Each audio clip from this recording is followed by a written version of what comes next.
and she was like, well, one in elimination, she specifically said, oh, you know, Mame, you're so beautiful. You're a dark skinned, like beautiful chocolate girl. You remind me of another contestant, Eugenia, that bitch.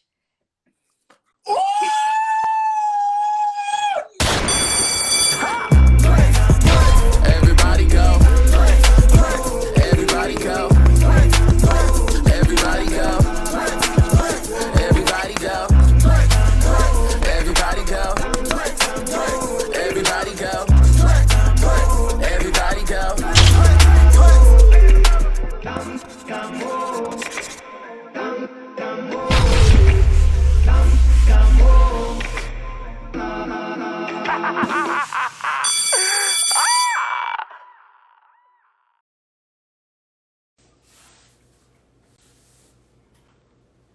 What's going on, y'all?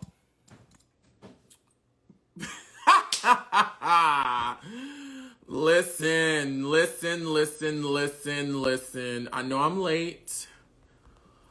Give me some time now. Give me a break. I've been on time for like 3 lives. But listen, if y'all only caught a glimpse of what happens in the nerd's life from day to day, hour to hour, minute by minute, second to second, even some days, y'all would be like, oh, I don't understand how he deals with all that and gets on the camera. What is that?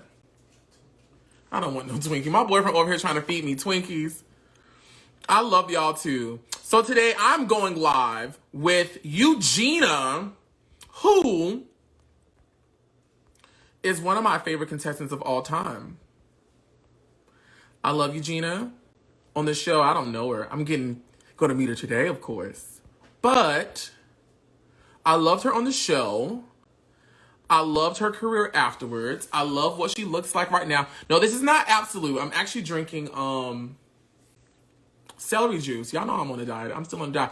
Y'all go back and watch when I went live with Mr. J and look at my face right now. It's like 2 different people. But anyways, A&T I'm Untucked. Y'all are funny. Yes, live now. But anyways, guys, I'm just gonna keep it real with y'all. I think Eugenia and I both forgot we were supposed to go live today. And so I had already like planned stuff. And so I'm not as prepared as I normally am. I don't mind telling y'all that because once again, I'm not an interviewer. I'm just some person who likes to go live and you know, get the teas and ask the questions. So I don't mind telling y'all. So today I'm really about to be a fan because all these questions are just going to be coming off the top of my head. I did pull some of y'all questions from YouTube, but again, just letting you know, today is going to be very uncanny and off the cusp. So anyways, let's see if she's in here. Eugena Washington is here. Oh, I'm on. Look how I just busted in here. Sorry. Yes, ma'am, Eugenia. How are you? Good. Okay, first of all, I did not mean to bust in here, but I was like, how do I get on here? I just clicked something and we on. Eugenia, I just want to begin this by saying you are so freaking beautiful. Oh, thank you. And falling over. Oh, girl, where'd she go? Okay, I'm here. All right, let me try to Listen, get together. I was telling the people, I was like, I think her and I both forgot we were supposed to do this today. You know, that's exactly what happened. I think we both forgot. Yes. And so I was just like, go ahead. No, I was gonna say, and then you DM'd me yesterday. I was like, oh, thank you, because listen, I was just about to go about my day. I was just about to go about my day. Yes, ma'am. So listen, so I was like, I was telling them I normally, you know, am more prepared. Like I go through all the questions today. I just had to snatch them up. I had to snatch them up because Miss Eugenia is a very busy girl. She's very busy. Y'all do not understand the hoops and hurdles, which she didn't give me a hard time, but she's very busy. So her taking this time out with us, with me, for us, for the whole thing, I'm so appreciative of it. No, this is always fun. There's like a lot of top model buzz going around now, especially since we're in quarantine. And, you know, I think is it on Netflix or something? Listen, I haven't watched it since I've been Hulu. So it's on Hulu. So there's been all kinds of shit going on about it. And I've never talked about it. I don't usually talk about Top Model. I don't refer back to it, period. Mm-hmm. I was like, since we're here, you know, let's take it there. Mm-hmm. Well, listen, I'm sorry, y'all. Wait, I'm sorry. What are you drinking? So I saw you had a little drink, so I had to go and get me something, whatever I had in my little. Oh, I'm drinking celery juice because I have to shoot a video on Saturday, girl. So I'm trying to be skinny like you. Okay, well I'm drinking Tito's and apple juice. So I'm just trying to be on your level, but I'm not. But I can get on your level if you give me 2 seconds. I can Do get you on want your to? level. Baby. Okay. Baby, I'm sorry to bother you again. Babes. Daddy. Ooh. Do you mind fixing me a beverage? With the poison. Do I have a boyfriend?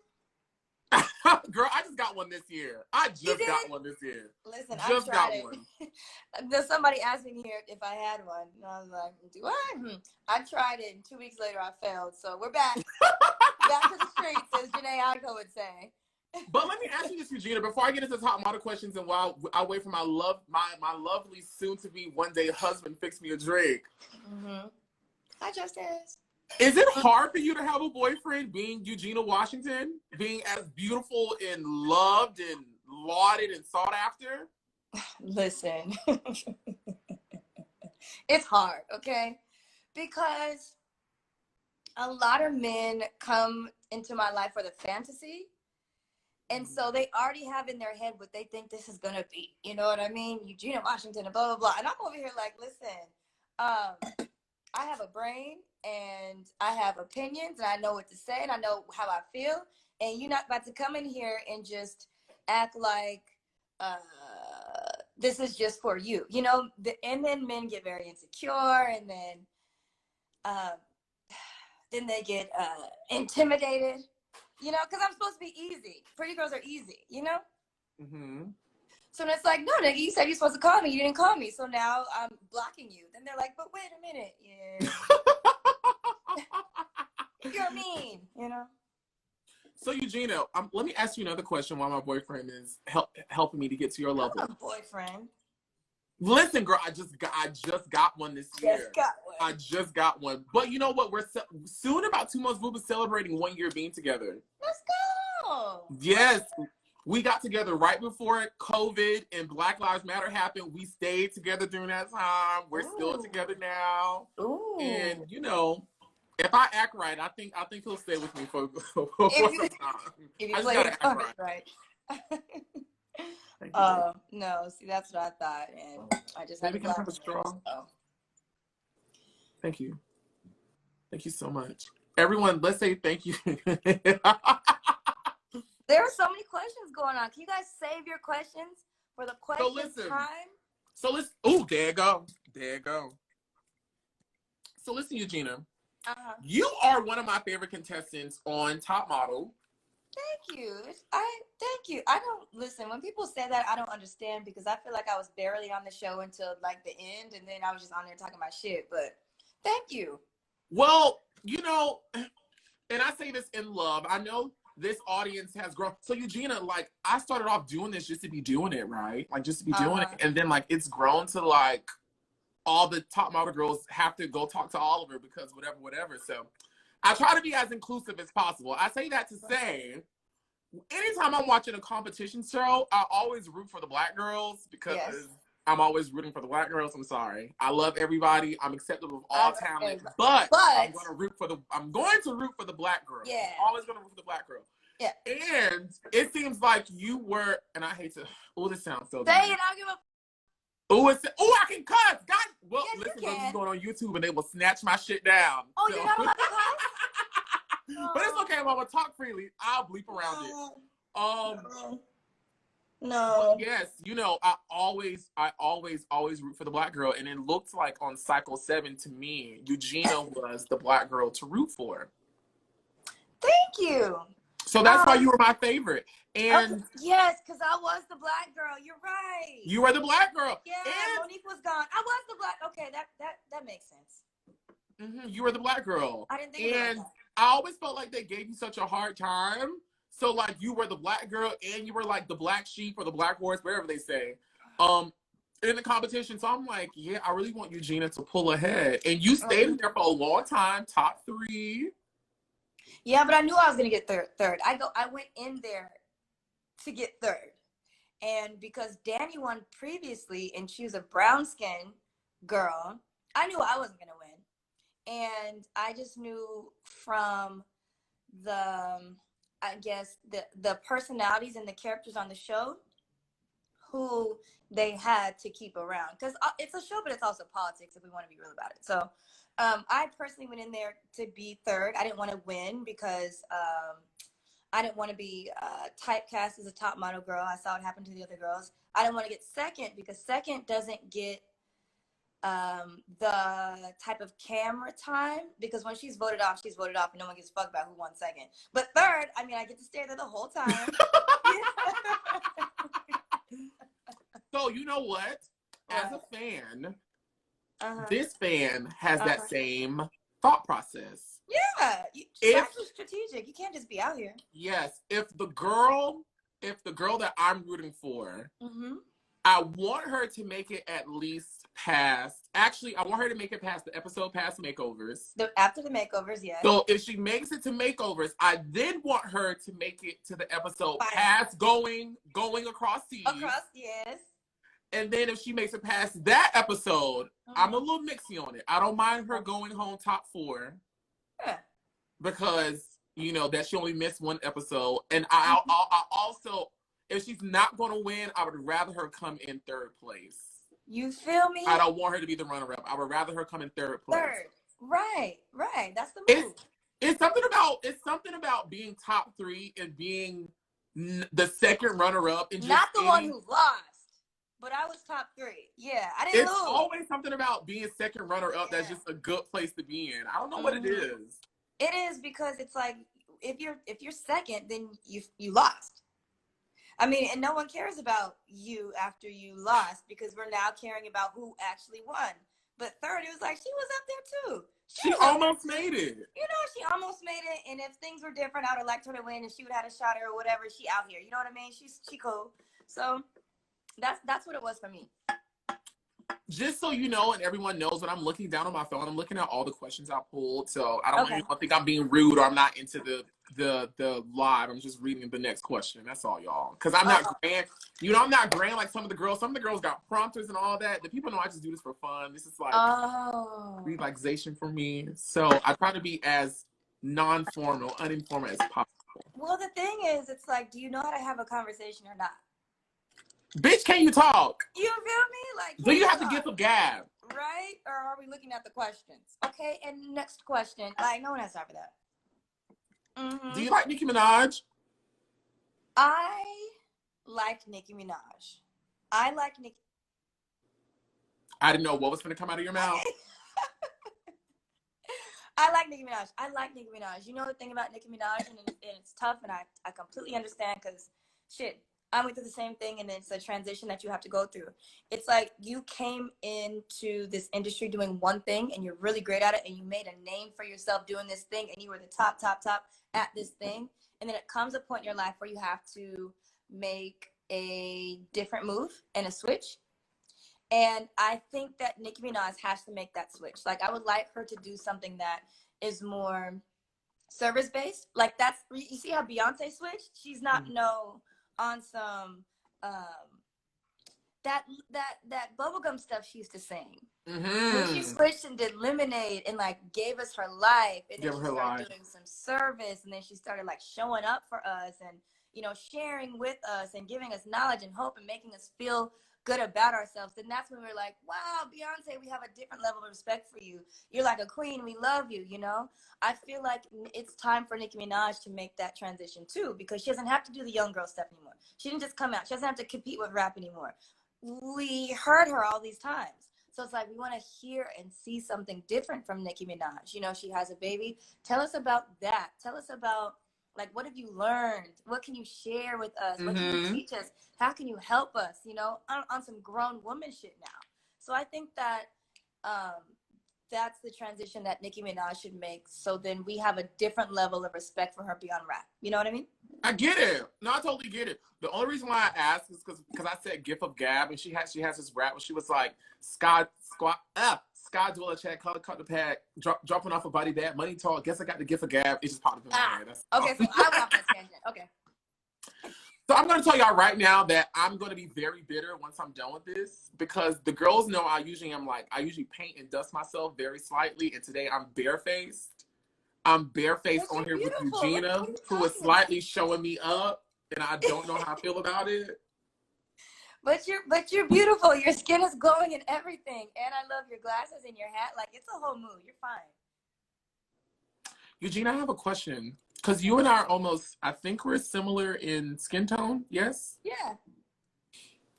The girls are going to laugh when they hear me ask this. Tell me about how you cut your jaw with, like, contour your jaw, like, in your cheeks.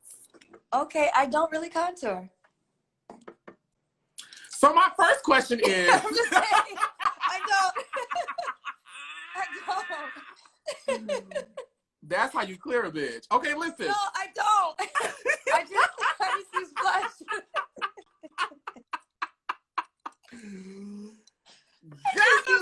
Gather me! No, it's not you. It's me. I just use blush.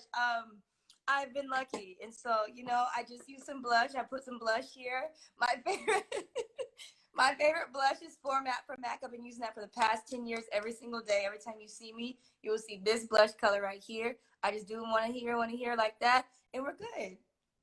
Let me tell y'all something. That's how you gather a girl right fast. That's how you read without reading. No, Eugenia, I'm a punk, so let me punk out. That's how you gather. I don't contour. I'm sorry, sweetie. What is that you speak of? What is contour? What is that? I don't no, because on some serious note, when I do contour, it makes me look really chiseled and like kind of strong and not soft and like pretty, because they're already there. And then if I go, it's like no one needs to do that, No one needs to do that. That's what it looks like. Yes, ma'am. I wish I was blessed.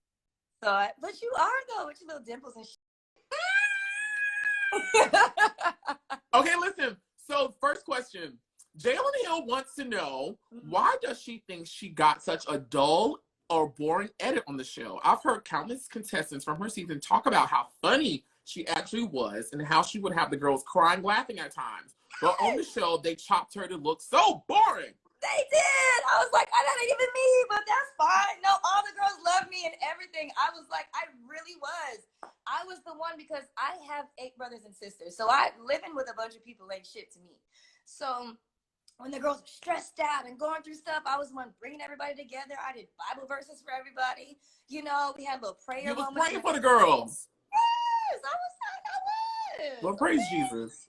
Praise Jesus, We had inside jokes. We were laughing and joking and talking. But the thing was, everybody had to have a persona. And my persona like that didn't come out until I actually got to the house. But the way I got on the show was kind of being, I gave this persona that I was better than everybody, and I didn't care. So they had to keep that up throughout the show, and they couldn't show me as being funny and lighthearted and cool because that was CarrieDee's persona. Gotcha. You get it. So yeah, and because Tyra don't like me, she didn't like the fact that I came in with a lot of confidence. My dad. You said Tyra don't like you? No. She don't. Boom. She does not. Tyra, if she saw me in the street, she probably spit in my face. She does not. Why? Because I wasn't drinking the Kool-Aid. I'm a real person. Are you talking about drinking the Kool-Aid while on the show or after the show? On the show and after the show. I said what I had to say about how I felt about whatever I felt. And she didn't like that because a lot of girls were kind of kissing her ass. And that's what Tyra needs. I wasn't doing that. When we had our one-on-ones, I was looking her in the eye. I was telling her exactly my feelings and how I felt. I was being very open and upfront, honest with her, like she was a normal person. And I think that she was just on some. So she needs to be opinion. She's not. So are you telling me that's why your photos kept being selected so bad? Yes. It's because you were standing up to Tyra and she wanted to drag you until the end? She was trying to drag Because me you until look the like end. the person who used to pick on her back in the day. Oh, I had to say it, y'all. I had to say it. I'm sorry. Tyra, please forgive me. I just had to say it because the people thinking it and I still got a job to do. Is that what you believe? That's what I know for sure. Woo! You know what I mean? She was trying to drag me to the end of time. Tyra every single time was like dragging my ass, like dragging me. I could not take a good picture for nothing according to her. But if you think about it, we had 50 to 75 frames. That means 50 to 75 chances to take a picture. One of these bitches have to be good. But you're going to pick the worst one and be like, Eugenia, this is your best photo. And now we have to talk because you think you're better than everybody. And you came in here, you know, telling everybody they're whack. And you have to be humble because these pictures are not it. You know, it's manipulation. So I'm looking like, you took that picture when I was about to fall off of the damn runway. You took that one. And then you tell me that it's my best picture. Like, I know what I was doing when I took that picture because I was there. And you're going to tell me it's my best one and I have to defend myself against some bullshit that you're trying to tell me. You know, it's that type of thing. But you're going to have to stand there and take it. So listen, go down a rabbit hole with me right fast. Okay. Now, this isn't, I'm giving a disclaimer right now. I don't want nobody texting me. I'm not going to say no names. I don't want nobody texting me. I don't want nobody calling me. This is not fact. This is me just thinking and thinking and thinking. You know what? I ain't even going to touch it.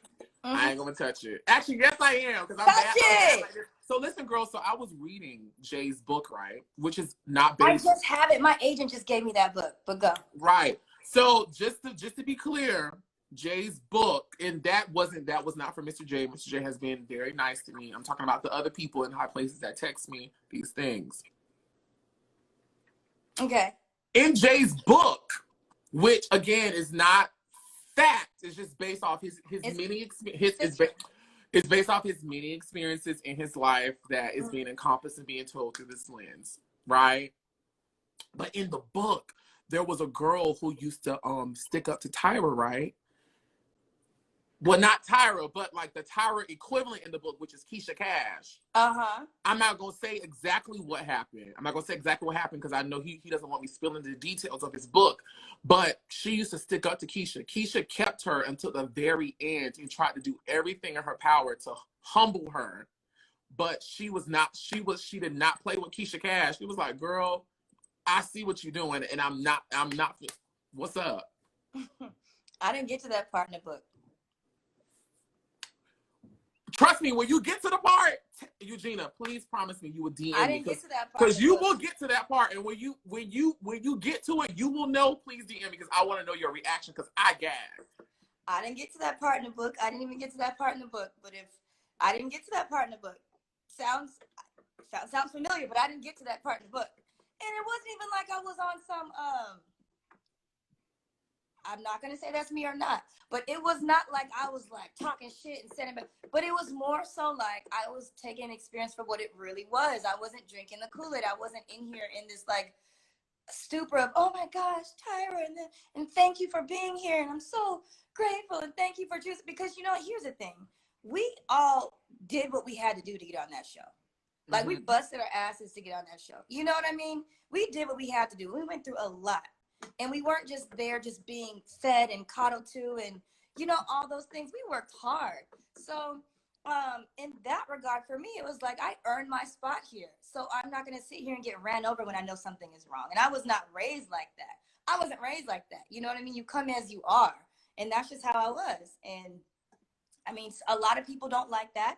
And a lot of people do. But my thing, Tyra's thing with me was she was trying to humble me. So it was, Eugenia, you need to be humble. You need to be humble. Eugenia, you need to be humble. And I was like, what the fuck does that even mean? Like, can I like myself or not? You know? And it really kind of disappointed me because as I looked up to her for sure as, you know, a Black model that I just thought she was so beautiful and so amazing. I remember like my brothers had Tyra posters and everything. So I was like, this is really cool that I am. Eugenia, your camera do You feel me? The camera was like, you know, it was really cool that I was a part of this thing. And then to get there and just feel the tension and kind of just, I feel like the hate and just the rudeness from her, it rubbed me the wrong way. I didn't like that as a person. And as a person, you react the way you react when someone doesn't like you out loud, you know? And So her telling me to humble myself, like, damn, bitch, I'm a young Black woman out here trying to be in this industry that you know is eating us alive. Like, I have to go in here being confident and knowing that I can do this. I have to go in there saying, you know, I'm better than everybody, because that's how you have to feel in order to be successful. So don't fucking try to take that shit away from me. I'm a young 20-year-old woman, you know, like, I'm starting out. I gotta love myself. If you don't feel that way about you, that's on you. But like, don't try to take that away from me. And that's the problem I had. If we want to talk about that, because no one needs to humble themselves. What the fuck does that mean? Like, if you love yourself, if you think you're amazing, if you think you're the best at what you do, and even though if you're not the best at what you do, if you're going into something feeling like, okay, I'm about to succeed, I'm about to be great, you know, then you should be able to do and feel those things about yourself. You should be able to feel that way about yourself. Right. It don't matter what nobody else says. If you think you are great, if you think you are powerful, if you think you're strong and beautiful and amazing and the best at what you do, fucking be that. Ain't no humble, you know? So that's the problem I had. Because Nicki walked in and said, all y'all bitches is my sons. Why not? All y'all Why would bitches you not is say my that? sons. Sons. So why would you not say that? Because it's the people, it's the bitch who don't think she's who ain't she. You know? So like, you gotta think you're the best. So just for clarification again, me going to that segue about Mr. J in his book was not me saying that he used Eugenia as inspiration. Her just sharing her story reminded me of the work of fiction that is inspired by the show we are now talking about. That's all. So, Eugenia, let me segue from asking these fan questions. Do you remember any specific moments you had with Tyra where this dynamic played out, where you was like, well, and she gave you energy? Oh, she gave me energy every time we talked. Well, tell me about one time that like just sticks out. Man, this bitch was not trying to be nice to me. Let's see. She was not trying to be nice to me. She's gonna tear my page down. You know, she wasn't trying to be nice. And if she's in here, somebody said she's in here. If she's in here, you know you wasn't trying to be nice to me. We are grown-ass adults. You know you wasn't. Whatever issues you have with me, that's your issue. But, let's see. And so people know me. Go ahead. You know, there was one time. Do you guys know Mame? The crowd. Y'all know Mame? Oh, hey! Mame! Mame yes. cycle. Mame, she was on the Top Model many years later. I thought Mame was so beautiful. Yeah. Oh my gosh, she's a good friend of mine. I love Mame. I will. Okay. I love Mame. My birthday's October 8th. Hers is October 16th, and we just had like a cute little birthday party for. Why the? I'm gonna stop. Eugenia, what is you doing over there with that phone? I could be better. I can be a better human. Let me just. What? The girl, the phone is just dancing. I'm really acting like I've never owned an iPhone before. Like I've never. Girl, that's okay. We drinking and we talking. It's okay. We drinking and we talking. So, the first time I met Mama, I remember seeing her on the show, and I was like, oh my God, who's that Black girl? She's so beautiful, you know. And then we, our friend Sean Ross had a party, so we were over there maybe like 4 years ago, and it was Mame there, and I was like, ooh, you know, it's Mame. And we kind of just saw each other and smiled, but we didn't really talk. And then I went up to her and I was like, hey, Mame, I just wanted to say, like, I think you're beautiful, and I saw you on the show, and I was on the show too. Excuse me, I just wanted to introduce myself. So she goes, hi, Eugenia, you know, I love you too, and I've been following you, and, you know, that sort of thing. And she goes, so what's up with you and Tyra? And I said, what you mean? And she said, do you guys have like some sort of beef? Like, what happened? And I was like, what do you mean what happened? What happened? And she was like, well, one in elimination, she specifically said, oh, you know, Mame, you're so beautiful. You're a dark skinned, like beautiful chocolate girl. You remind me of another contestant, Eugenia, that bitch. I said, what? Say it ain't so. It's so. She said so, and I was like, so I just wanted to know, like, what was going on with you guys? And I was like, I don't have no fucking beef with Tyra, but I guess she got beef with me. She said that during elimination. You look like you remind me of Eugenia, that bitch. I said, okay. Oh. Okay. But just to let you know, that's how she feels about me, and that's fine. But well, let's answer some of these fan questions. Let's answer some of the questions. Listen, y'all. Jalen Hill from YouTube wants to know. Y'all, I'm all up over here. I'm sorry. I'm all up. I don't even be doing nothing to nobody. I'm nice. You know? So Jalen Hill says she's been one of the only girls from her season who has worked constantly since the show. Was she at all surprised by her elimination or the negative critiques of the judges? No. No, I knew. So I knew you can kind of tell how the storyline is going while you're while you're in the moment, like who's gonna get voted off. I knew I was gonna get voted off because when did they vote me off? The cover girl thing. They tried to make, I honestly can't remember because after I got off the show, I did not refer back to it. But I know that they started giving me more camera time, and then they started like kind of making a negative story about me. It was also like, oh, Eugena's finally wanting to come out after this whole time. She was terrible this whole competition, and now because, you know, the final cover girl challenge, she's finally coming out. Is that good enough? Is she good enough to be a model? Is she consistent enough? We're not really sure. So I was like, that's the story you guys want to put on me? Okay. So I knew I was going to get voted off. And after the first elimination, I think I was at the bottom. And then Tyra dogged me out. And then she was like, but Eugenia, you can stay. I was like, ah, shit, this is going to be a whole roller coaster ride. So I knew. You knew then. Yeah, I knew then because we're living the experience, and we are sequestered. We don't get to talk on the phone, really listen to music, watch TV. We don't get to go anywhere. We don't get to see anybody. It's me, the girls, and the crew. So that's your world in your life for 2 months. So you're being aware of what's going on, like who's talking to who, what questions they're asking you, what storyline they're trying to create, why are they talking to you like this, you know? And you have to just be aware of your surroundings. So when that was happening, and then it became a consistent thing of, Eugenia, you suck, but you have potential. Eugenia, you suck, and if you just humble yourself, then you'd be all right. But here, you can stay. That's like a toxic relationship. And I was like, you know, that's when somebody thinks that you are great, but they can't admit it, and they want you to humble yourself so you don't think you're that great. And they want you to, the humbling comes when they dog you out but still give you a chance. It's like when you're in a relationship with a guy and he's yelling at you and y'all are having these arguments and he's like throwing shit and then he's like, sorry, I love you, please come back. It's one of those type of things. I don't want you to stay, but I don't want you to leave. I'm taking it there. Yes, ma'am. Okay.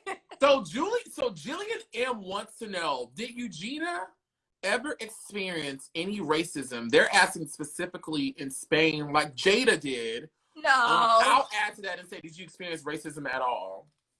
Yeah, Black people experience racism regardless. I experienced racism. There are times when my agents were like, Eugenia, we just don't know what to do with you because Black girls aren't working. You know, they're not looking for Black girls right now. So, you know, I just don't know what to do. It's spring. No one's looking for Black girls right now. Or we'll go to a casting and it's like blondes only. The agents don't want you to have any sort of opinion. If you do, then you're being like an angry Black girl. My agents were telling me, you just need to be, what do they tell me? I just need to be elegant. I don't need to talk or say anything. Just be elegant because you're a diva. And I've experienced so much racism. Like anything you say is, you have an attitude, you're a diva, you're hard to work with. You know, anytime you want to have an opinion about something, if somebody's doing you wrong, you say something about it, you're combative. You know, this angry Black woman sort of thing. And it's like, I'm not angry. I just I told you that I wear a size 9.5, and you're trying to give me a size 6 shoe for this runway, and I can't walk in that. So I would like you to just get me a size 9.5. And so now they're calling my agents like, Eugenia, it's just so difficult. It's like, just give me the right shoe size. That's all I'm asking. Right. You know. Did you experience racism on the show? On the show. So the Jada thing, that made me feel so uncomfortable because that the way it was, at least from what we saw at home, the man was being very racist towards her. And I felt like she was punished because she couldn't perform her job properly due to someone doing, like, that's uncomfortable. But tell us about it. It depends on how you take things. And it depends on what type of person you are. So break it down to me. Huh? Break it down to me. So the guy said we were supposed to kiss the guys for the commercial. And the guy said, I don't like black. And so Jada was like, you know, because she's from Iowa. She's mixed. She doesn't grow up around black people. So in Jada's mind, she leans over more to the white side. That's why she loved her hair so much and everything, because it made her feel, yeah. So you cut her hair off and now she's black all of a sudden. It doesn't, right? So when the guy said, I don't like black, she was like, wait a minute. Her inner was saying, I'm not black. You know, I'm not black. So it hurt her feelings. So then they made a big thing of that, because they get their storyline from the little things that happen. So they're like, oh, let's capitalize off of that. Let's make it a big thing. So they made it a big thing. Jada was uncomfortable. She had a cute kiss this guy. And I was on the side telling Jada, like, fuck this.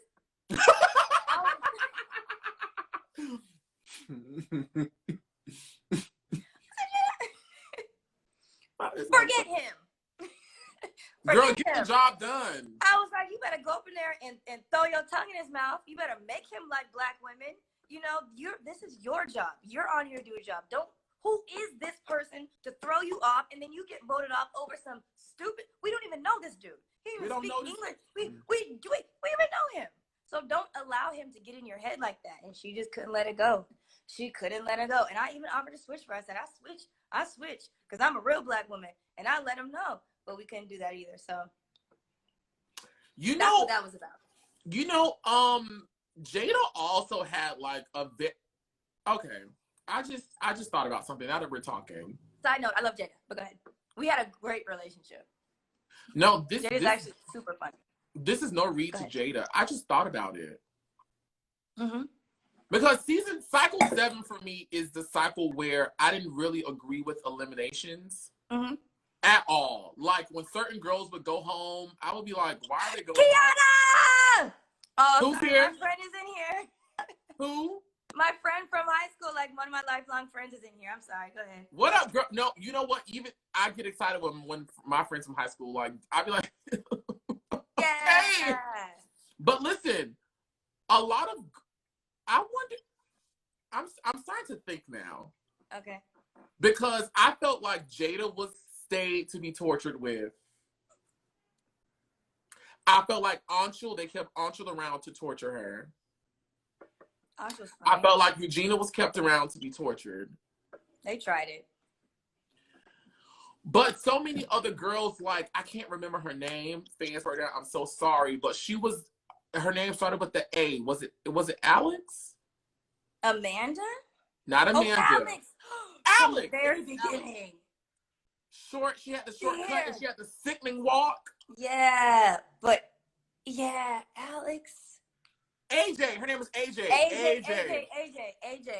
Thanks, guys. Thank you, guys. Thank you, guys. AJ. I'm so sorry. I'm usually good at this stuff. AJ. People like AJ, first time they messed up, sent home. AJ didn't want to be there. Oh, she didn't. AJ didn't want to be there. After she figured out what was going on, she checked out. AJ didn't want to be there. And she wasn't giving nobody no energy. So they had to go ahead and cut her. That's why she went home. Yeah, that's why she went home. She didn't want to be there. And so she wasn't. I'm sorry, go ahead. She told the people she didn't want to be there no more? Well, I mean, first off, we're mic'd 24/7 until we go to sleep.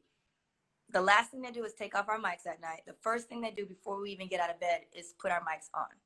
So whatever you're thinking, whatever you praying to the Lord, whatever you talking about when you're in the bathroom taking you relieving yourself, they hear. So you can be having a conversation with somebody completely off camera, like, this, this is stupid, and I have better things to do, and I could be doing whatever else. But I'm here, and this is not what I thought.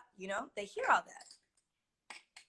So and then AJ didn't really interact or connect with the producers as far as like giving any personality, because she didn't want to be there. And so once they figured out she didn't want to be there, they were like, well, you gotta go, because they have a TV show to run. You know what I'm saying? That makes sense. No, it makes sense. They have a TV show and ratings to run. So if you're on here and you're not giving any personality, you're not making any conflict, you're not being anything special, you're not being a team player, you gotta go, because the show has to move on. Yeah. Yikes. Mm-hmm. Albie Walters wants to know a lot of questions about Monique, guys. A lot of questions about Monique. And just to let you guys know, I have spoken to Monique.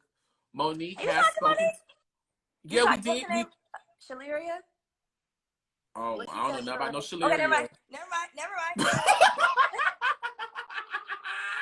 Listen, I have spoken to Monique. We have talked, and hopefully you will see Monique in a live setting, because a bunch of questions about Monique. Bunch of questions about Monique. Okay? Here's this question about Monique. Is there anything that Monique did behind the scenes that we did not get to see on TV? Because we saw Monique do a lot of it. You know what's so crazy about Monique? Is we were friends.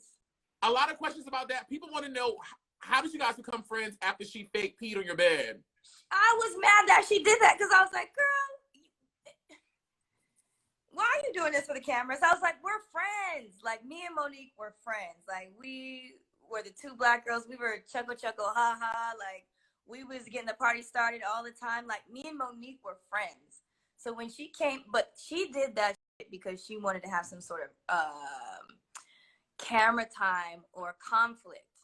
So that's why she poured the water on my bed. And I didn't make a big deal of it, because I understood, like, okay, you trying to make this your time to shine or whatever.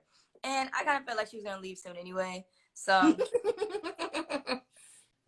mean, I'll get the bed back later. Give me 2-3 days and I'll get it back. But you'll be gone. You'll be gone. Like, okay, fine. You can have it today.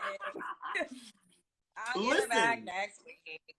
Listen, you were friends with her. I want to know if you know what was going through her mind the moment she decided to not go to that photo shoot. Wait, okay, so please jog my memory, because what are you talking about? What happened? So remember, I believe Monique went home third. Mm-hmm. Monique went home third, and I believe the third photo shoot was when you guys were walking down the runway. Remember she said she was sick and she couldn't do it, so she went home. So she came to panel with no photo. That was stupid. So the thing about Monique is she's not smart.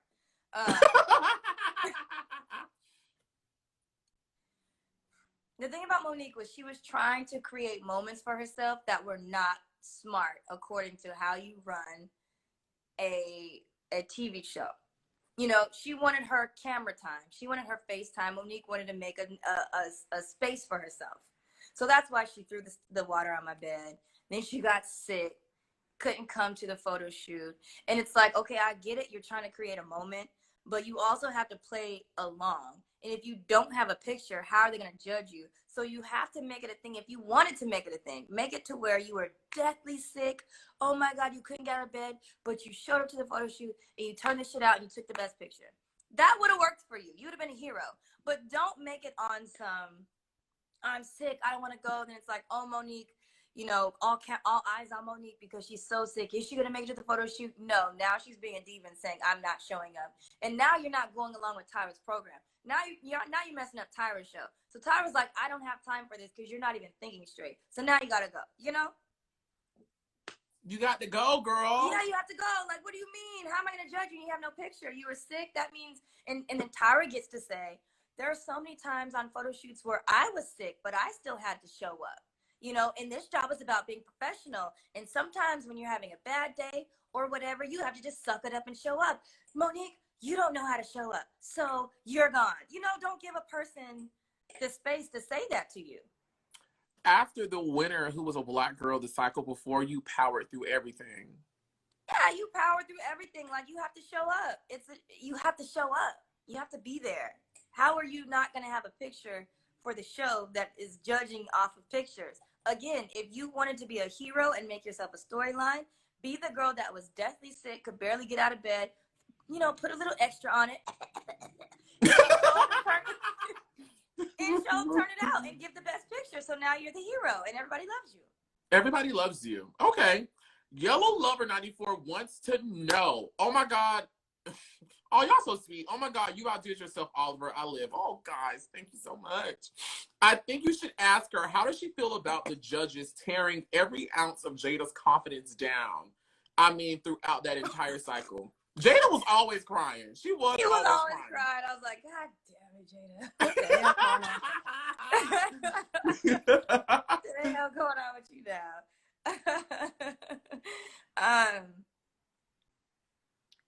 I'm sorry, ask the question again. Girl, put that cup down. The cup is down, but it was a complex question. I went on a rant on my own head, so I was like, wait a minute, what you say? No, you fine. So the person wants to know, what are your thoughts on what it appeared to be the judges tearing down Jada's confidence? Listen, here's how this is how they are. This is the judges, this is Tyra, these are grown-ups, because we were kids. Remember, we were 18, 19, and 20. So we were kids. This is our first time on TV. These are sharks over here. People forget about that. People forget that you girls are kids. Yeah, some of us just our first time out the town. Jada's from Iowa. Now she's over here in Beverly Hills on TV. Like, come on, you know? We were kids. Side note, people are always coming up to me like, Eugenia, why are you such a bitch on the show? Like, you really grown, bro. I'm like, I was 20 years old. Like, I was 20 years old back then. 20, yeah. My brain barely worked. I was just, you know, barely worked. Barely worked. My brain barely worked. I was just on a TV show trying to make it out the town, make it out the hometown. But so you know, but it was easy for Jada because she was so sensitive. So they'll take your weaknesses and your strengths, and they'll turn them against you. So it was easy for them to come down on Jada because she was so insecure about so many things. She was like 19. Right. You know, and she couldn't handle a lot. She was from a small town in Iowa, still trying to figure out her own identity. She's mixed with black and white, but she's living around a bunch of white people, and, you know, she's different, but she doesn't want to be, like, she was going through her own stuff. So it was just easy to chop that little cute little pretty hair off and then watch her unravel. That's what they did. Eugenia, before I go on, I think we have a delay. Okay. Do we? I'm here, and I can hear you as soon as you talk. Are you sure? Yes. Oh, cool. All right, cool. Okay, listen. Yeah. So this person also wants to know, also, did Tyra really think having you guys shoot in that freezing cold water was safe? Ooh. That was the worst photo shoot of the whole entire show. And after that, I was like, kick me off, because if this is the type of stuff you guys are doing, I don't want to be involved in it. That pool was like ice water. That pool was like ice water. I've never been anything inside anything colder than that. And the producers did that shit on purpose. But it was ice water. Like, and then on top of that, we had these big, long, flowing gowns that were too big for us and had all of this fabric on it that we kept getting tripped up into. Put that, and then she was telling us we had to float, and the fabric was heavy. Like, mine had like these rhinestones on, which is heavy. It was heavy. And I don't know how to float. I ain't never floated in my life. I've always tried to. My body doesn't do those type of things, period. Show or not. So you put me in cold water. I'm skinny already, so come on.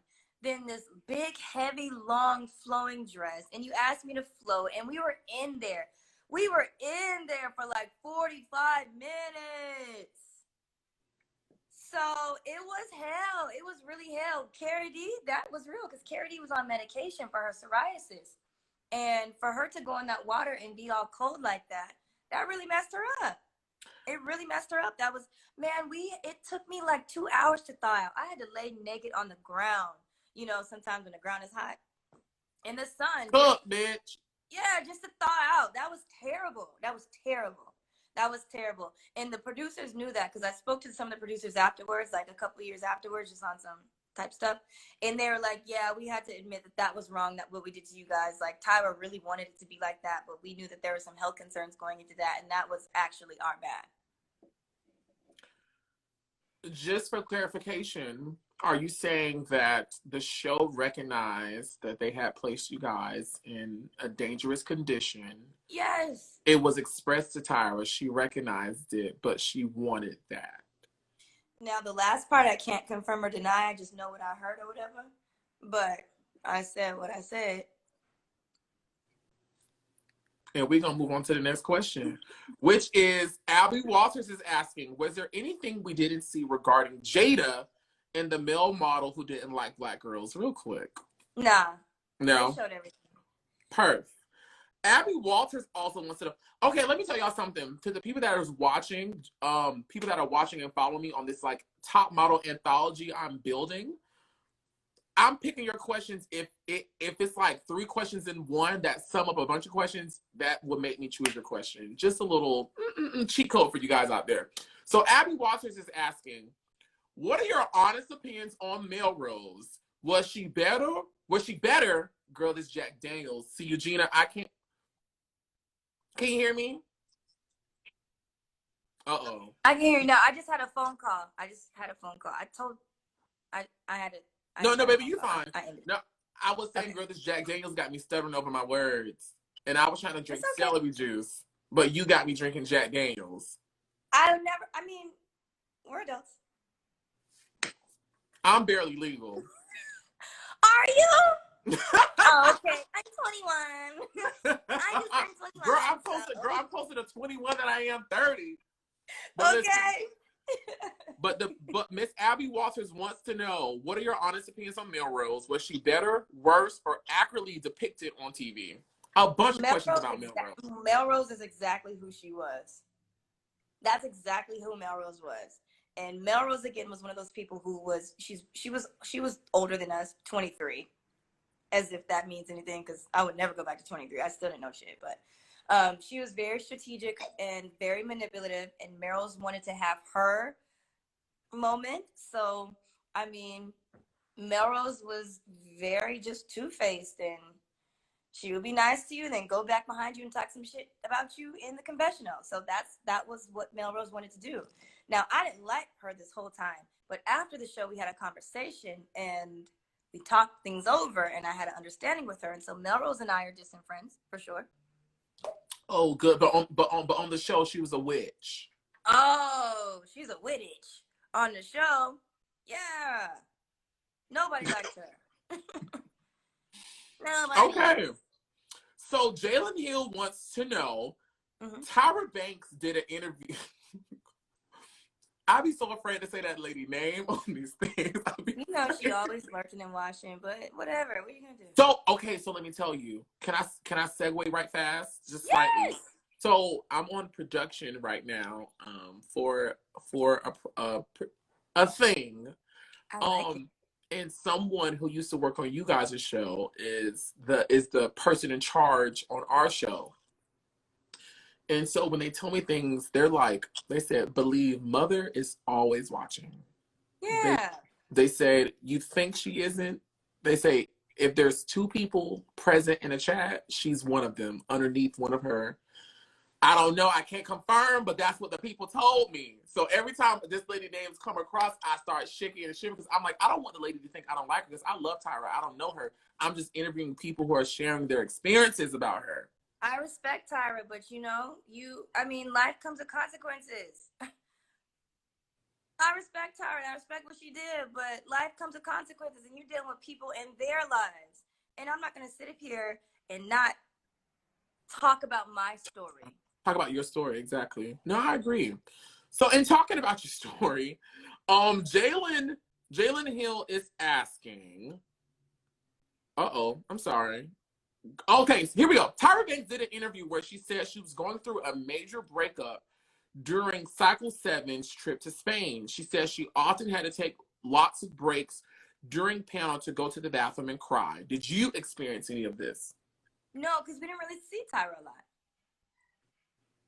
We only saw Tyra during panel, and the one time she would fly in and give us the mail and fly out, or she would fly in real quick and be like, hey guys, this is your challenge for today, so have a good shoot, bye. And she would flirt her right out. Other than that, we didn't talk to her, see her, or nothing.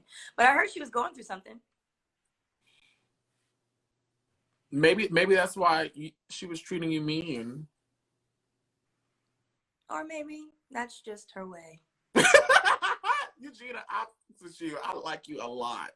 Okay, next question. Did you ever feel played by production, or has... Oh, let me tell you about these top model fans. They will ask the questions, girl. They're gonna ask the question. So they said, did she ever... And this is why they like me, because they know I'm going to ask them. Did you ever feel played by production, or has her per diem ever been doxxed for something she did? Who told y'all about the per diem? Some of the other Well, Ferranda told us last week they only gave her $25 a day. Listen, I think I got $200 every 2 weeks or some dumb shit like that. It might have been $200 a week or every 2 weeks. It might have been $200 a week. So whatever that adds up to. I never got my per diem taken away. Man, the days you got that per diem, that was a good day. But okay, what was the first question? Because that was a weird question, I think. Did you ever feel played by production, like they were doing some crazy stuff to you? It was always something crazy. I mean, the whole thing was crazy. And you had to really understand what you were in. And for me, after the first episode, I was like, oh, we're on one of these shows where everything is staged. So because listen, as soon as you walk in the house, there's 13 girls. There's only 12 beds. So things are staged. So when you first walk in, you're like, oh shit. If you're smart, then you're like, oh, this is what this is going to be. There's 13 girls but 12 beds. And the next elimination is in 3 days. So it's going to be, a fight for the beds. Like they're trying to create conflict. They make it an atmosphere to where there could be issues. So in that respect, everything was a play. Like the rickety runway. That was on so much bullshit. That was so much bullshit. Y'all want to see? Listen. I don't know if you can see this scar, but this scar, right? This rickety runway. It's from that runway? Listen. Where's my knee? Girl, it's connected to the bone. Is this, hold on. All this from the runway. Yes. When you went kaboom. Yes, with my real life body. Okay.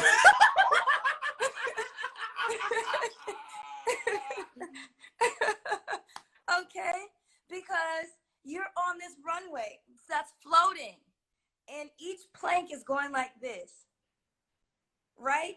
And so they put on 2 corsets, pulled them as tight as they could possibly pull them, so I could not breathe. And then I had 6-inch stiletto heels, like needle stiletto heels. Like the heel is like that big, 6 inches. So I'm walking on my fucking tippy toes. And then the shoes are a size too big. And they said, go out there. And pose, and bitch, you better smize. In front of all these lights in the dark. Under these conditions. So as a human being, you're like, bitch, can I die? I can die. Because first I can't breathe. I can't walk. And then the runway's going like this on top of water.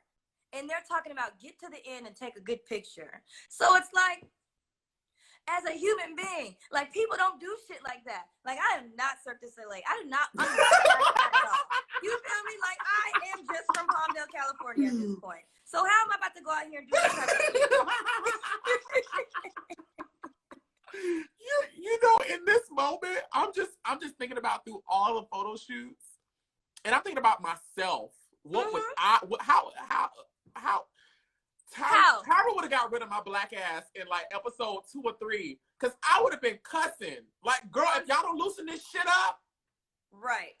But then you're 19 and you're like, oh my gosh, you know, I'm on a TV show and I want to get eliminated. And so I just have to go out here. So you do it. And so these are adults because we're still kids. So these are adults. You know, you haven't come into your own yet. That's playing on the psyche. That's playing on the brain. Yes.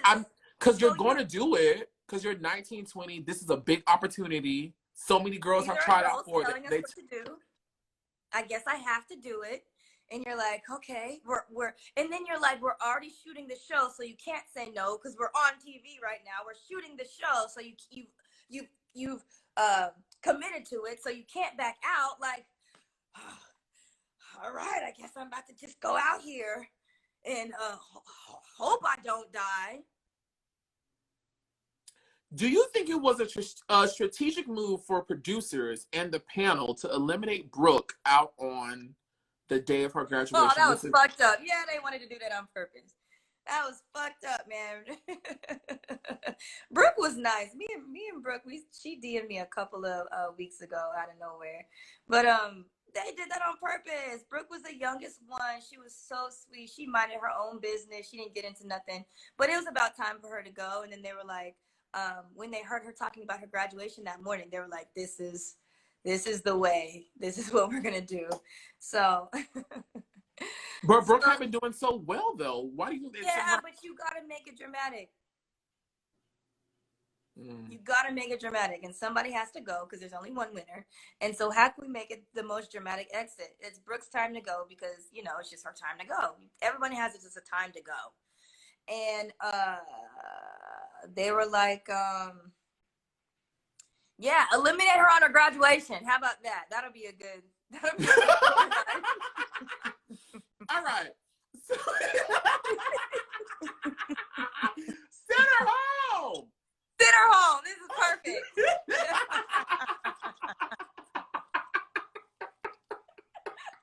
That's exactly what happened. Oh my God. Oh my God. This is perfect. Perfect timing. That's not funny. Brooke, if you watch it, girl, I'm just We love you, but that was fucked up. They did that shit on purpose. This girl has been sequestered away for months. We already know they're not feeding y'all. They locking y'all away in the closet. Like, girl, they snatching y'all per diems away. This girl has sacrificed everything to be on this show, and y'all sent her home on the day she was supposed to walk across the stage and smile with her friend. Thanks for good TV. They're not giving up. They do not care. They did not care about us. You know what? In this moment, again, I have nothing against Tyra. I don't know the lady. But when they tear her up, I don't feel bad no more. I no longer feel bad. You deserve all of it. Tyra, if you still in here, you deserve it. Just take it on the chin like we all had to. Like, it's okay. Just take it. You know you was wrong, whatever. That was the time in your life too. It's cool. You know what? I think that's what happens. I think every girl that was a part of Cycle 7 still needs to get therapy to this day. Because every girl just got thrashed. Thrashed and trashed. We did. Hi, Krista. We got trashed. Were you asked to do an all-star cycle? I said Tyra don't like me. She didn't invite me back for nothing. She said, fuck. She said, girl, you gotta go. Your whole existence. Eugena, I'm mad you got me drinking on this live, girl. You all right? I'm mad you got me drinking because I'm more composed. Look, Everybody, first of all, I always like to give love when the people come through and they show us love. Krista White, winner of Cycle 14, is watching right now. Everyone, please show Krista White love. Krista White, if you've seen any of my lives, especially the one I did with Cycle 14's Alasia, I said no one in top model history outside of that skinny girl Ann Ward. Now I'll give it to Ann, but right after Ann is Krista White. When my boyfriend is gay because he kisses me in the mouth, but my boyfriend not really gay, you know. So I be making him watch this top model stuff. So he be watching it for the first time. I said, baby, listen, this girl named Krista White on Cycle 14, she's gonna turn up on them. And when she sinks her stiletto in their necks, she's not gonna let up. Krista White has one of the most iconic climbs to the title I have ever seen on that show. When Mama stayed on those girls' necks and terrorized them. I did not see it. Kristen, I didn't watch yours, but I know who you are. And hey, girl. Eugenia, I'll tell you. Let me tell you something. When the first time Mama got the first picture call out, she never left that spot. Until Tyra said, "You are the winner." She got first call out. Every photo that came across that screen was sickening. That's what's up. Yeah, that's what's up. I like that because Tyra was actually able to start liking the black girls after a while. Eugenia, please, please, Mama. I'm trying to get through this and you terrorizing me. Okay, listen. Okay, the person also wants to know, what's your relationship like with Tyra after the show? We talked about it. We talked about it. What's your relationship like with Mr. J. Manuel, if there's any, and Miss J, or any other judge that you encounter on the show? I saw Nigel at a Halloween party in New York. He acted like he didn't know me.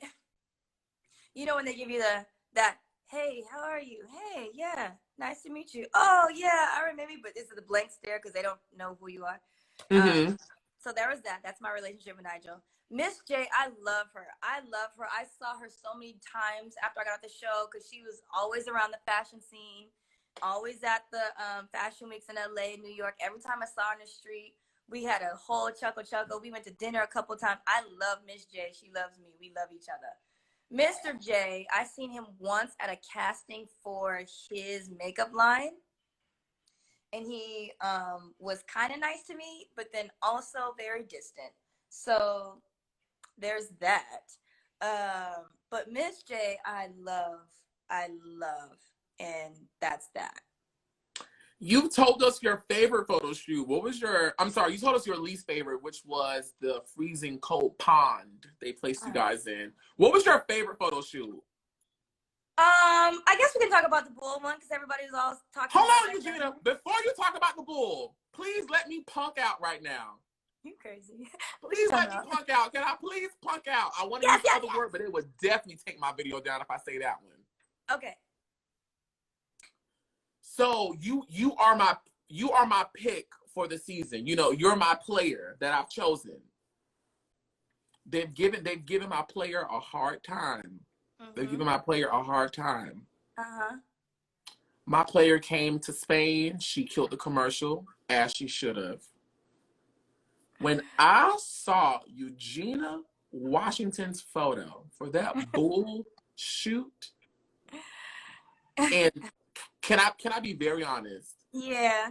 I saw that black bitch on her tippy mother toes, and her eyes were zero lasered into that camera, and Mama's was like this.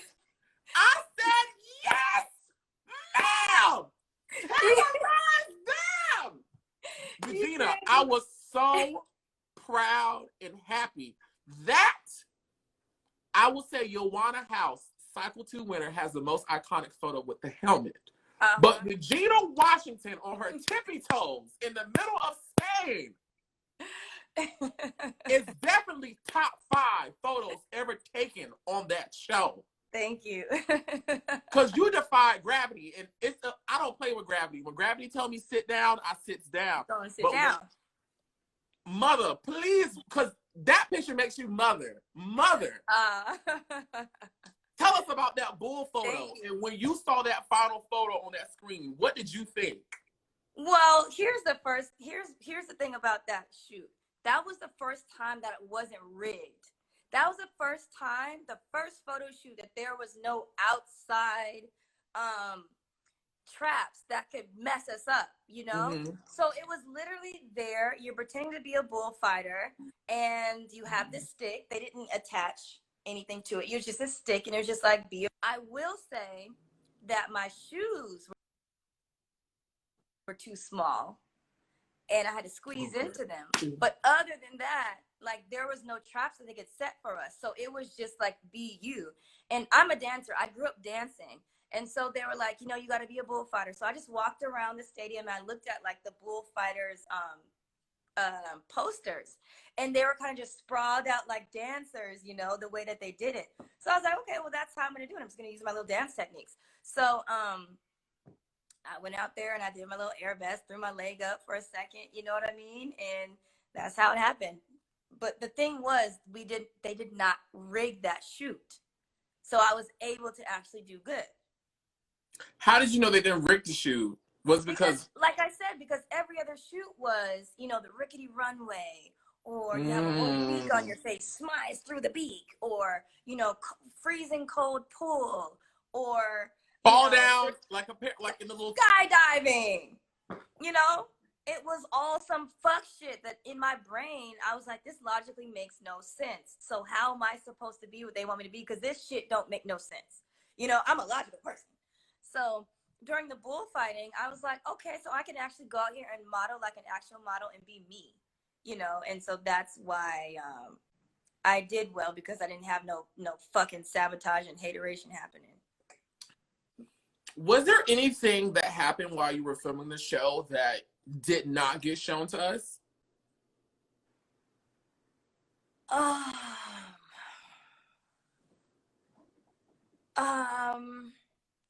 Honestly, there's so many things that happened.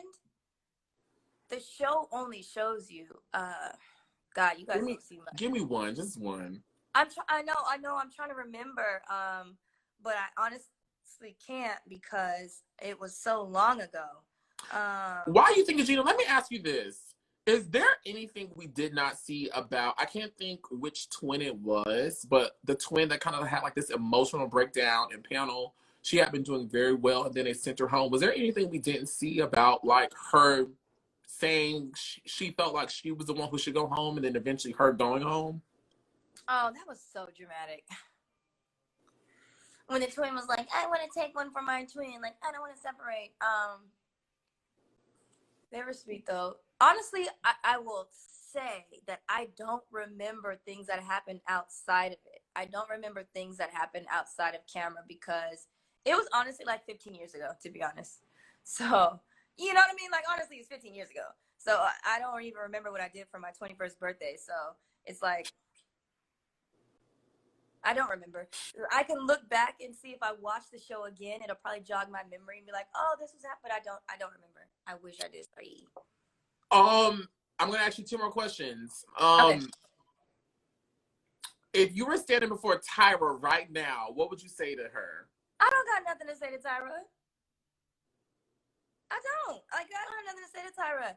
I don't have nothing to say to Tyra. When I was young and I wanted her to like me, and you know, I was trying to impress her because she was one of my idols, and you know, she kept dogging me out and stuff. It was like, okay, I get it. And as a human being, it's like when somebody tries to dog you out, and I'm going through my own life and my own thing, like I don't have time for Tyra Banks and her mess. Like, she got my time on the show. I got my time on the show. I used it. I went on with my life. But like, if Tyra's here now, I don't have nothing to say to her because what do we have to say? Like, she didn't talk to me anytime after the show. Let's see. I went on the Tyra Banks show one time. Remember when her show just came out?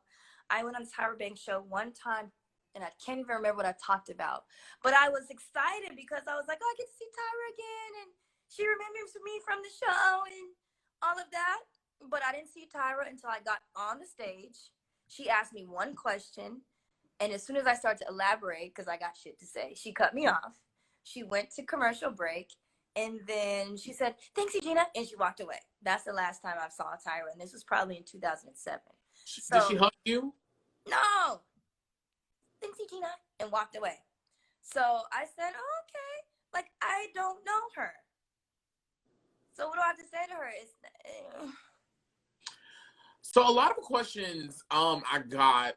First of all, I want to point something out. Remember when I said earlier, Oh I'm yeah, mad. I think I was at your house, Kiana. But go ahead. Remember when I said earlier, I'm mad that I'm doing this live with Eugenia and I don't have no beat on? Yeah. Remember I said that? Crystal White just said she can't stop staring at you.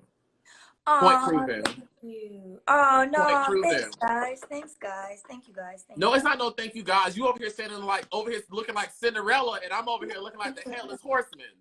No, but the light is hitting you so it's perfect right here. I said your skin is glowing as is. What is that, tinted moisturizer? Is that what you have on? Like, No, you know? just good dick, girl. Good dick. That's all. I just lost mine a couple weeks ago and I'm so mad. But anyways. So listen, a lot of questions about your post-top model career. And I'm only gonna hold you for like 10 more minutes. Okay. Talk to me about whether or not you being on Top Model was useful in any way. And then I want you to segue into, because Eugenia, you are known as your own entity now. Like there's no Top Model in front of your name. You are Eugena Washington. What was that transition like for you? It was actually easy. It was actually easy because again, I only wanted to get third, so everybody knew me because I got to the final episode, and then I just decided that I was going to go through this industry as a normal model, not someone off Top Model, but someone who actually paid her dues and went to castings and put the work and the time in and actually created a name and a space for myself in the industry. So it was easy. I actually booked a major campaign after Top Model went off. South Pole is my first job. I did South Pole campaign with Mario. Remember the singer? The singer Don't Mario. make me lie, girl. Don't make me lie. Oh, Mario the singer. Yes. Oh, yes. Okay. I don't remember, but that's good. That's good. Let me be the one to give you everything. That one.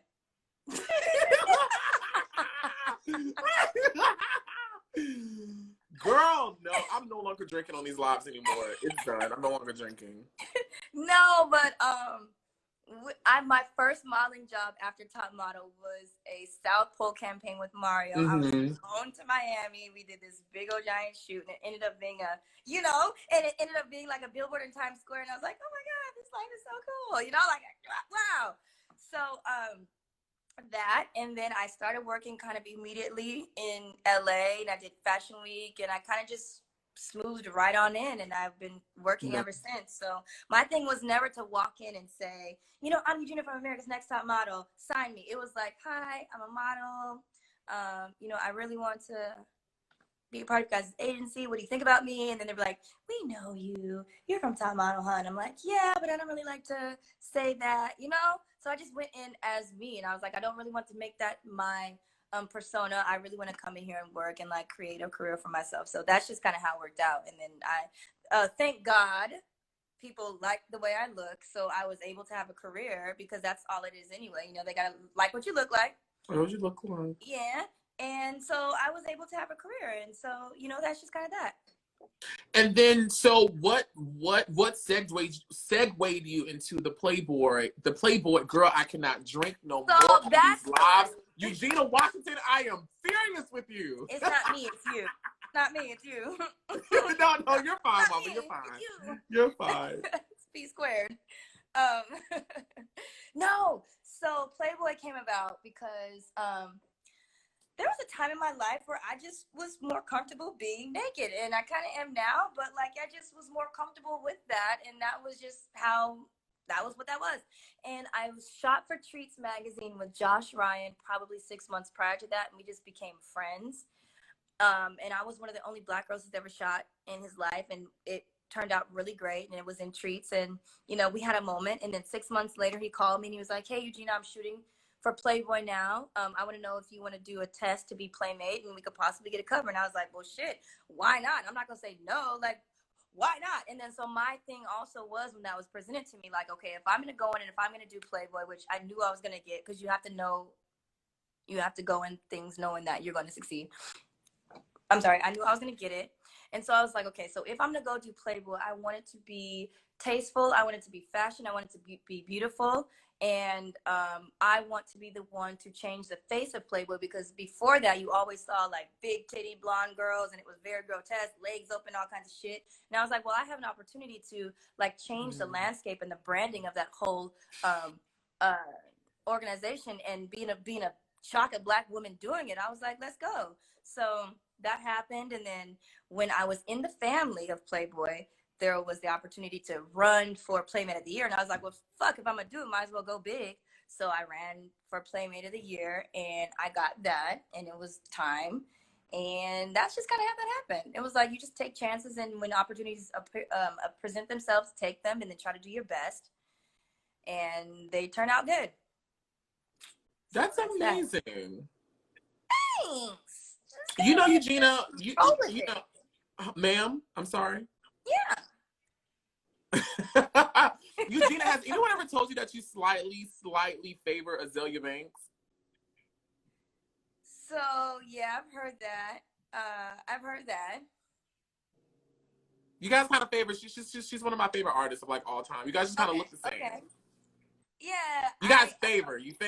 I've heard that. And you know, that year that I was on Playboy, Azealia Banks was the only other Black girl that was on the cover. Oh, shout out! A little queenster right there. Yes. Yeah. Mm-hmm. I think she was like June, and I was December. Oh, nice. Mm-hmm. Was that back in 2014? This is 2015 or 16? 15. Yeah. Mm-hmm. I'm thinking about when her album came out. But you're right. It probably was the year after. But what I was saying was, Eugenia, you know, I really, of course, I'm always rooting for the Black girls. So I always keep up with all my Black girls to see what they're doing throughout the years. And I can't remember who did the article. Was it Media Takeout? I can't remember. But they were saying how, like, you were still out there working. And it's such a pleasure to, first of all, to be abreast with your career and see that you're still working. It makes it even better to hear like all the things that you had to you had to go through while in the show, and things that you experienced on the show, and to hear the attitude that you have of, bitch, I said, if I'm the best, I must be the best. I'm gonna make sure y'all know I'm the best. That's very, very inspiring to hear. Man, it's hard because being a model, man, they're always trying to come at you for your self-esteem. You know what I mean? Like, this is the only job to where you work based on what you look like. So they're always trying to come at you and tell you you're not good enough, and tell you you're not shit, and tell you, you know, if you would just be quiet, maybe you could work, and tell you it's, you know, Black girls aren't working, and just tell you that you're nothing. You know, it's that type of industry. And so you really have to ground yourself and have a sense of self and self-esteem and confidence. And man, please don't get me wrong. Like, I am self-conscious, you know, I am a little insecure about things. I have my shit that I'm just like, man, is that good enough? I don't like this. This picture's not perfect, so I can't post it. You know, I have my stuff, because you can't go through this industry unscathed. You know, I still look at myself like, man, if I fix this, fix that, you know, but at the same time, you really have to just keep that idea about you that you are here for a reason. And whatever you want to do, you can do, because you're made for it, you're built for it, and you can live the life that you want. But you have to know that you're good enough for it, regardless of what anybody else's raggedy ass kids say. Because that's all it is. Somebody else, you know, somebody's raggedy ass kid trying to tell you what you ain't. And it's like, dirty raggedy ass. You know what I mean? So like, put yourself first in everything, because you can create. You're telling your own story. This is the movie you're living in, so you tell it. You know? Yes, ma'am. Yeah. If you could speak to that 20-year-old Eugenia who was on Top Model, what would you tell her? What would you tell her? I would tell her, only listen to yourself. Only listen to yourself about matters that pertain to you. And whatever you want to do, go for it and do it. Take more risks. take bigger chances, and don't let anybody tell you no. Because I let people tell me no and sway me in different ways. And I missed out on a lot of things because I was not sure about whether I can do or be. But it's like, no, your inner voice always knows. You got yourself here. So keep it going, because you can take yourself as far as you want to take yourself. And you can't save nobody. So stop with the Captain Save a Whole. You know, just be you and live your life, and you're gonna be okay. That's it. That was freaking amazing. Oh, thank you. Listen, Yeah. you know, no matter what I do in life, or, you know, the things I do and have accomplished in life, when I talk to the top model girls, everybody, I revert back to that 7-year-old, 8-year-old, you know, little gay black boy who was just trying to find his identity and was watching Top Model because it spoke a language that he understood.